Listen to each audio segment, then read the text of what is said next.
Bom, pessoal, vamos a mais uma etapa do nosso curso Teoria do Conhecimento. Agora nós vamos verificar qual é a resposta que o Aristóteles consegue formular ao nosso problema das representações, né? Em primeiro lugar, o Aristóteles utiliza, digamos assim, um par de conceitos que é fundamental que a gente compreenda. Se a gente não compreender bem esses conceitos, né, isso compromete o restante do entendimento da sua teoria do conhecimento. Esse par de conceitos é o que a gente chama de matéria e forma, né? O Aristóteles vai dizer o seguinte, que na verdade todas as coisas que existem, né, e por existência ele designa aquelas coisas que estão submetidas às condições espaciais e temporais, né? Então todas as coisas que estão no espaço e no tempo, elas são constituídas de matéria e forma. Bom, o que é matéria? Matéria é aquilo de que as coisas são feitas, né? Então, o exemplo da mesa, por exemplo, né? Da mesa. Uma mesa é feita de madeira, então a sua matéria é a madeira, né?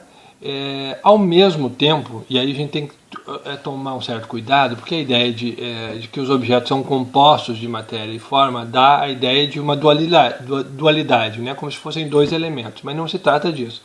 Porque a forma, digamos assim, a forma é uma espécie de estrutura ou de arranjo que um objeto exibe num determinado momento, ou melhor, que a matéria exibe num determinado momento. Então a forma seria essa estrutura que a matéria exibe nesse instante. Então, por exemplo, a madeira disposta de uma determinada maneira, portanto, a matéria disposta de uma determinada maneira é uma mesa. Então, a mesa, aquilo que corresponde à mesa, que nós entendemos por mesa, é a forma da matéria. Então, na verdade, não se tratam de dois elementos. Aliás, esclarecendo isso, né, no mundo grego você não tem nenhuma estrutura, nenhum mecanismo explicativo, estrutural, que seja dual. Ele sempre é único, né? O mundo é uma única coisa. Obviamente, composto de aspectos diferentes, mas não se trata efetivamente de uma dualidade entre matéria e forma, né? A forma é um determinado arranjo, uma determinada estrutura que a matéria exibe em um determinado momento. Então não são dois elementos, né? Bom, ok?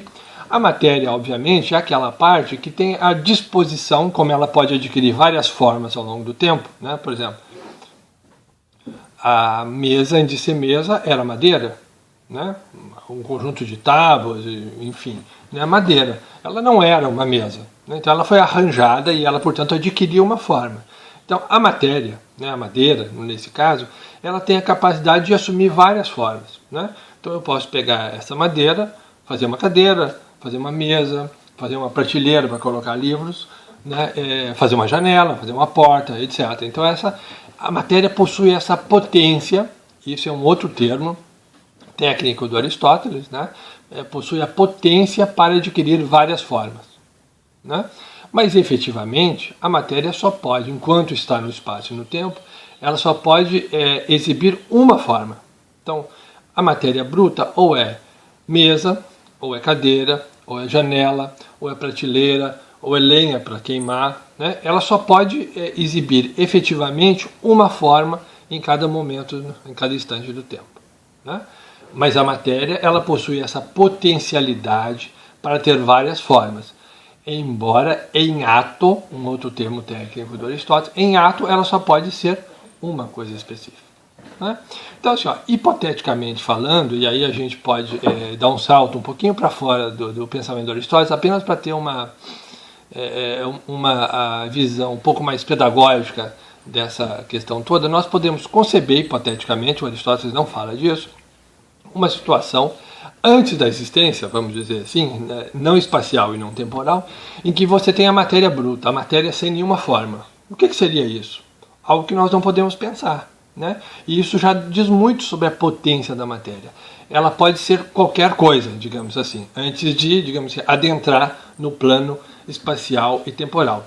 Isto é apenas um exemplo, não estou descrevendo um processo de criação do mundo a partir de Aristóteles. É só uma questão pedagógica para facilitar nossa compreensão. Esse estágio seria o estágio da matéria bruta, a matéria sem nenhuma forma. Obviamente isso não se dá no espaço e no tempo, então não pode ser objeto da nossa percepção e nem da nossa compreensão, é apenas um estado hipotético. Depois disso, digamos assim, quando a matéria ingressa no espaço e no tempo, né, ela obviamente mantém a sua potência para ser transformada em outras coisas, mas ela exibe uma única forma de cada vez. Então, ou ela é uma tábua, ou ela é uma mesa, ou ela é uma prateleira, ou ela é uma janela, ou ela é uma porta, né, etc. Então, uma forma de cada vez. Né? Mas essa forma pode, esse objeto, essa matéria pode deixar de ser o que ela é. Por exemplo, ela é tábua, pode se transformar numa mesa. Depois posso quebrar a mesa e fazer lenha. Então, ela mantém a sua capacidade de se transformar ao longo do tempo, o que explica, né, aquela nossa importante característica temporal das coisas, a capacidade de sofrer mutações já salientada pelo Heráclito. Né? Então, Aristóteles, digamos, de alguma maneira, ele assimila, né, esse aspecto transformador que as coisas temporais têm.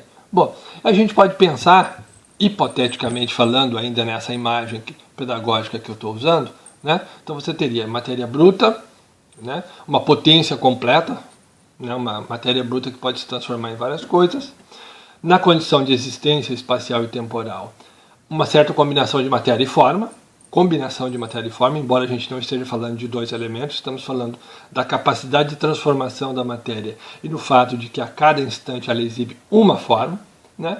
E podemos pensar numa situação posterior, em que esse objeto, esse ser, né, essa entidade, seja lá como você quer chamar, já realizou todas as suas potencialidades.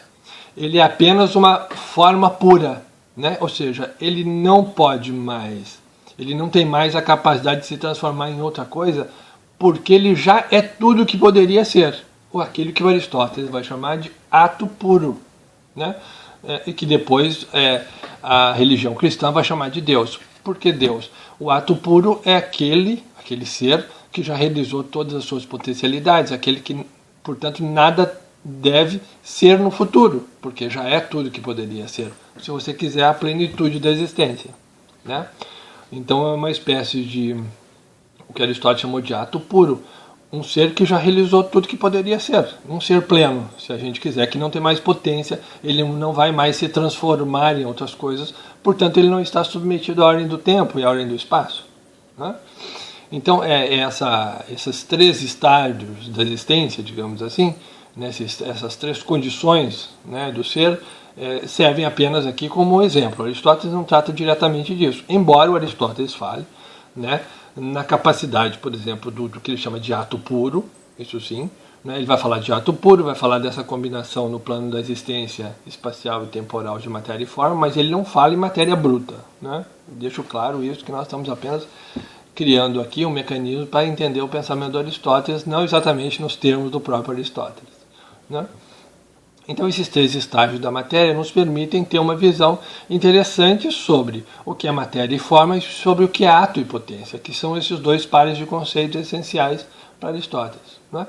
Acrescento o seguinte, né, no caso do Aristóteles, o chamado ato puro, né, e ele trata disso, o ato puro é aquela entidade, aquele ser que é capaz de mover outras coisas sem mover a si mesmo, né? Então ele chama de motor imóvel. Por que motor? Porque ele move todas as demais coisas. É como se tudo no plano, né, da existência espacial e temporal fosse alguma coisa viva, e essa é uma característica do pensamento grego, quer dizer, o mundo está vivo, o mundo é uma manifestação de vitalidade, e qual é a fonte da vitalidade? O motor imóvel, que é capaz de transferir, né, transmitir movimento para o mundo sem que ele próprio seja movido. Por que ele não é movido? Por que ele é imóvel? Porque ele já é tudo que poderia ser. Então ele não passa por nenhum tipo de transformação, né?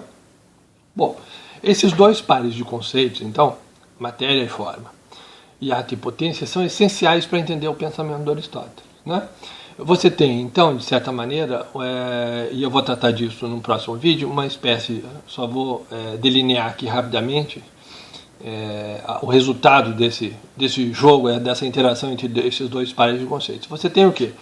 Uma espécie de hierarquia do mundo, né, que também é típica do mundo grego, né? Todos os gregos, né? E portanto a cultura grega em geral, e portanto os filósofos, por decorrência que não escapam tanto do ambiente cultural como se gosta de afirmar, eles replicam essa ideia, essa noção muito fundamental da cultura grega de que o mundo é hierarquizado. O mundo é finito, né? Isso corresponde ao conceito grego de cosmos, né?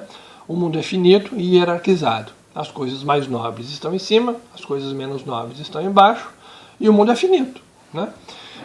Então, claro, esse motor imóvel ocuparia o centro, né, a parte mais alta dessa estrutura hierarquizada, e os outros seres, nos seus graus de existência correspondentes, vão, digamos assim, ocupando os escaninhos, né, subordinados até o ponto mais baixo, né? Essa é uma questão básica de mentalidade do mundo grego e que vai dar origem a uma característica interessante do pensamento do Aristóteles, que eu vou tratar num próximo vídeo em seguida. Ok?